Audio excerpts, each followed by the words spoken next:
Les attentes de l'État, c'est qu'on mette maintenant en œuvre cette transformation des chambres de commerce et d'industrie. C'est une réforme remarquablement réussie grâce aux chambres de commerce et d'industrie. C'est une réforme radicale, c'est probablement une des transformations d'un établissement public français les plus importantes de ces dernières années, avec redéfinition des missions, transformation du statut des agents qui vont avoir accès à l'assurance chômage, transformation de l'organisation hiérarchique avec un pilotage par l'État et CCI France qui va être renforcé.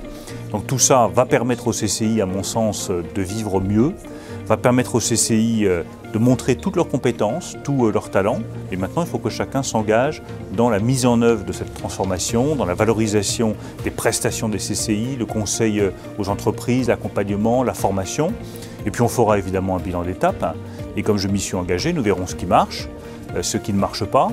Et s'il y a des choses à corriger, nous les corrigerons. Je crois que les CCI ont vocation à être les pilotes du conseil aux entreprises.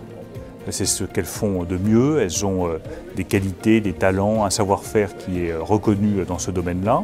Donc il faut s'assurer qu'elles complètent bien le travail des communes et qu'il n'y ait pas de recoupement de compétences. On sait bien que parfois certaines communes proposent des prestations que les CCI proposent déjà, donc autant que les CCI proposent elles-mêmes ces prestations et continuent à les proposer.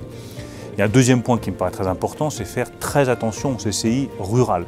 J'ai parfaitement conscience que pour les CCI les plus reculés, qui sont difficiles d'accès, vendre des prestations aux entreprises, c'est plus compliqué que lorsqu'on est dans une grande métropole. Donc il faut de l'accompagnement, c'est ce qui a été prévu, avec le maintien d'une part de taxes affectées spécifiquement pour ces CCI, et je veillerai à ce que les CCI rurales soient bien protégées dans le cadre de cette réforme.